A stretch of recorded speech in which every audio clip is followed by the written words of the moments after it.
Et on se retrouve pour notre rubrique C'est mon histoire. Aujourd'hui, j'ai le grand honneur d'avoir avec moi le pasteur Philippe Bach. Bonjour pasteur Philippe. Bonjour Evelyne. Comment allez-vous?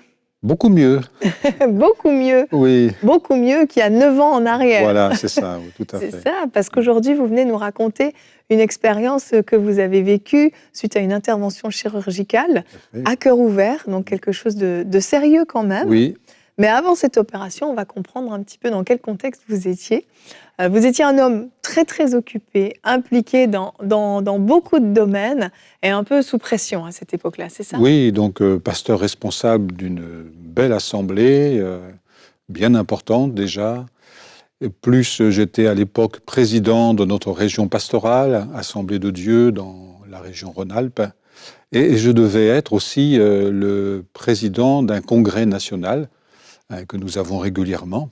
Donc il y avait beaucoup de choses et tout cela, ça amenait bien sûr une pression psychologique, spirituelle, humaine dans mon être. Et voilà un peu le contexte. Et donc très pris par tout cela. Et à un moment donné, j'ai commencé à ressentir de l'oppression, souvent sur la cage thoracique. Alors je ne comprenais pas trop ce qui m'arrivait. Et parfois, je me mettais dans mon bureau, j'avais un fauteuil pour me reposer de temps en temps, et j'étais obligé de m'asseoir comme un coup de fatigue, cette oppression, et cette pensée, tu vas mourir, tu vas mourir. Alors, est-ce que c'était les ténèbres qui cherchaient à m'influencer, ou est-ce que c'était plutôt mon corps qui m'avertissait d'un danger? En fait, c'était ça, c'était mon corps qui m'avertissait d'un danger. Et donc j'étais avec cette préoccupation, mais sans plus, sans penser à faire plus, ni aller voir un médecin, rien du tout, en pensant que la fatigue allait passer. Voilà, ça va se calmer. Oui. Et puis à ce moment-là, Dieu va utiliser une circonstance particulière. Il y avait des mini-colonies qui étaient organisées dans l'église, hein, c'est bien ça? Oui. Et il manquait un moniteur pour encadrer tout ça. Voilà, donc dans la législation, il faut un certain nombre de moniteurs avec le BAFA, donc complémentaire, un diplôme pour l'animation. Et la directrice m'en parle et elle me dit, mais monsieur Bach, cette année, on ne pourra peut-être pas faire la mini-colo puisqu'il nous manque un animateur BAFA. Alors, je parle avec elle, puis à un moment donné, je lui ai dit, mais moi, j'ai mon diplôme de moniteur BAFA quand j'étais jeune, 18 ans, 19 ans, je me suis occupé des ados, j'avais donc tous les diplômes, et pendant des années après même. Et je lui dis, mais est-ce que ça sera encore valable? Et elle me dit, oui, tout à fait, monsieur le pasteur, vous pouvez encore le faire valoir aujourd'hui. Alors je lui dis, écoutez, je le fais valoir, je vais être animateur dans cette mini-colo, tout en étant le pasteur. Alors bien sûr, il y a eu un arrangement, mais elle me dit, il faut passer une visite médicale. C'est la procédure. Alors, je prends rendez-vous avec mon médecin généraliste, et en même temps, je lui parle un peu de mes problèmes sur le cœur, là. Enfin, je ne savais pas que c'était encore le cœur, mais les oppressions, tout ça. La poitrine. Et lui, il m'ausculte, puis il me dit, monsieur Bach, en urgence, voyez un cardiologue. Il me donne un nom, une adresse, puis il voit avec la secrétaire pour que ce soit elle qui prenne un rendez-vous, pour que ça aille plus vite. Et donc, je prends rendez-vous avec le cardiologue. Il me fait un Doppler, et ça a duré 2-3 minutes. Et au bout de 3 minutes, il me regarde, il me dit, monsieur Bach, en urgence, vous êtes hospitalisé, vous êtes en train de faire un anévrisme, vous êtes au bord d'un anévrisme. Donc j'avais la crosse de l'aorte, donc qui était surgonflée, et qui avait une structure qui était la plus mauvaise au niveau de ce qu'on appelle un anévrisme. Et donc il me disait 3 minutes, 3 jours ou 3 mois, mais à tout instant, moment, ça peut se rompre. Voilà, tout à fait. Et là, vous feriez une hémorragie interne, il n'y a plus rien à faire. En 20 minutes, si personne ne vous secourt, vous pouvez en effet partir rapidement. Donc, il m'annonce cette nouvelle, bien sûr. Sur le moment, on est surpris, on est vraiment étonné. Il me montre le Doppler, toute la configuration, et puis il me dit, bon, on connaît un chirurgien sur la place qui est très bon, il va vous prendre en main. À la fois, il me fait peur pour que je réagisse et que j'accepte d'aller vite. Et en même temps, il me rassure parce qu'il y a des chirurgiens en cardiologie qui sont compétents et excellents. Et là, vous allez rentrer chez vous, et sans même en parler encore à votre femme, Vous allez aller dans votre bureau. Voilà, comme tout à chacun, je pense, et un pasteur en plus, on a notre endroit un peu privilégié où on aime se retrouver avec le Seigneur, la parole et tout. Et puis là, je rentre donc dans mon bureau, je me mets simplement, comme vous, dans mon fauteuil, et je dis simplement, « Et Seigneur, maintenant, qu'est-ce qu'on fait ? Et maintenant, Seigneur, qu'est-ce qu'on fait ?» Juste ça. Comme si je parlais à un ami qui est là et qui connaît, qui comprend, qui peut savoir. Hein. Et la réponse me vient, le Saint-Esprit me parle intérieurement, et la réponse me vient, mais comme si je l'entendais, même presque intérieurement. C'est le chemin, voici le chemin pour toi, il faut que tu passes par là. Oh. Marche-y. Et à ce moment-là, une paix incroyable m'est donnée. Cette paix qui surpasse toute intelligence, dira l'apôtre. Hein. Mais plus que cela, c'est aussi la foi. La foi qui est donnée pour traverser l'épreuve.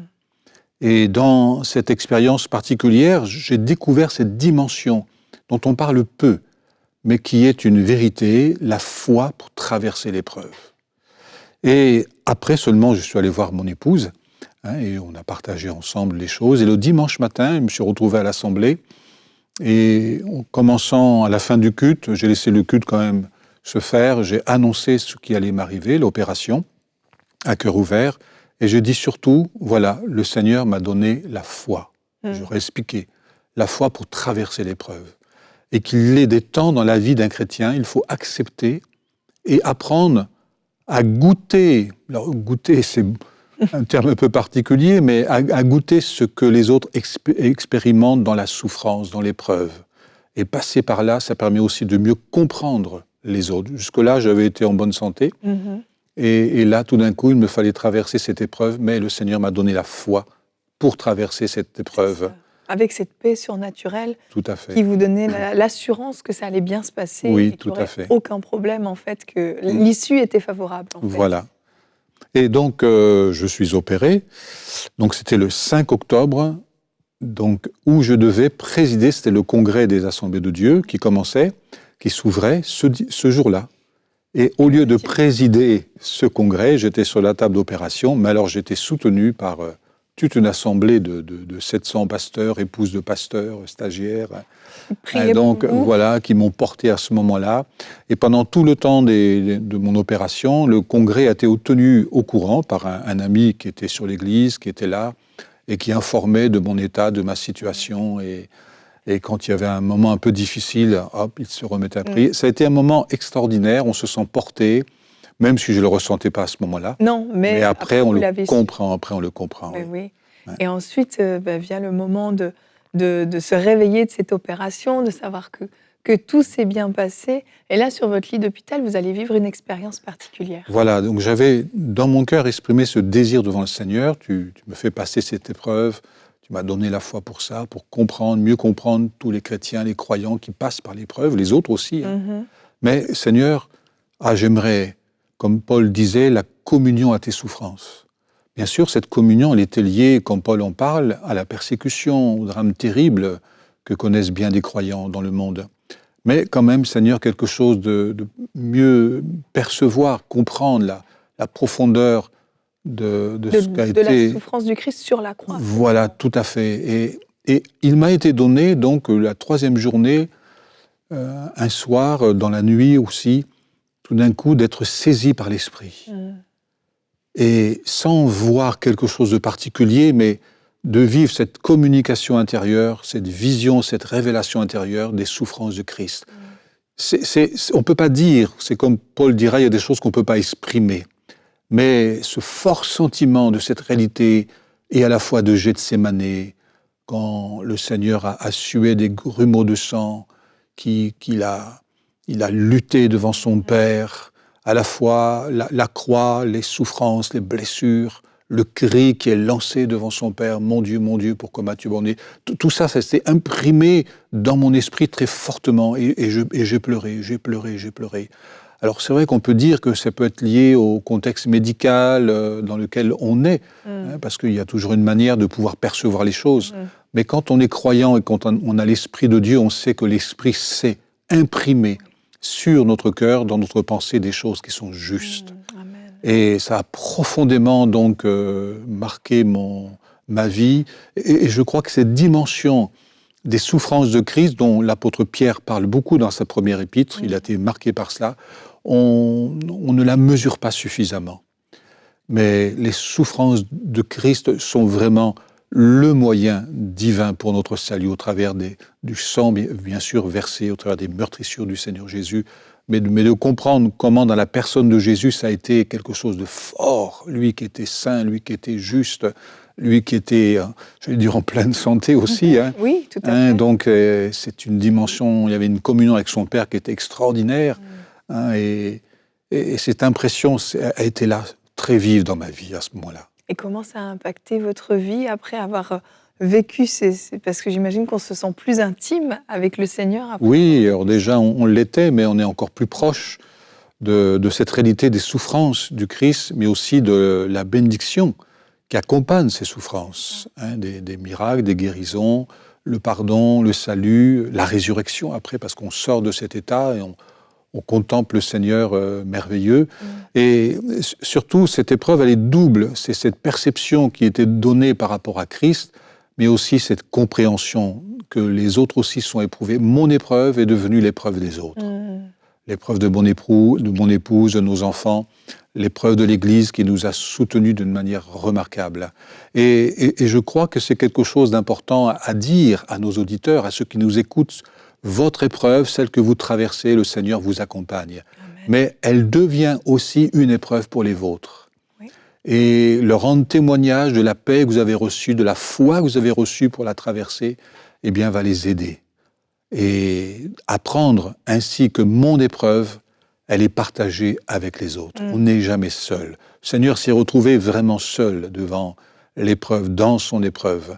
Mais pour nous, nous avons aujourd'hui la joie de savoir que le Seigneur est avec nous tous les jours. Amen. Et qu'il ne fera jamais défaut à cela. Et il s'est donné à la foi d'une manière à l'un, d'une manière à l'autre, et c'est toujours lui qui en est glorifié. Exactement, exactement. Cette notion de foi pour traverser l'épreuve, c'est vrai qu'on n'en parle pas souvent, mais on voit qu'elle vous a porté tout au long de cette difficulté, de cette épreuve que vous avez traversée. Et elle vous a permis d'avoir cette paix surnaturelle parce qu'avec la foi, la paix vient. Parce que c'est cette assurance de la fidélité de Dieu dans votre vie. Aujourd'hui, vous êtes là en pleine santé. Plus de problèmes cardiaques, tout va bien. Depuis 9 ans, par la grâce de Dieu. Amen. Voilà, oui. Amen. Merci Seigneur. Seigneur. A été bon. Amen.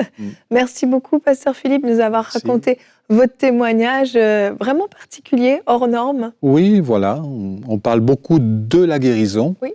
Mais on oublie ce temps si particulier de la traversée de l'épreuve. Et il y a une foi qui est donnée pour la traverser. Alors, chers amis, ne perdez pas courage. Il y a une foi qui vous sera donnée pour l'épreuve qui est la vôtre particulièrement. Tenez-vous devant le Seigneur, comme je l'ai fait, et simplement il a répondu. Exact. Amen. Merci infiniment d'être venu sur le plateau de C'est mon histoire.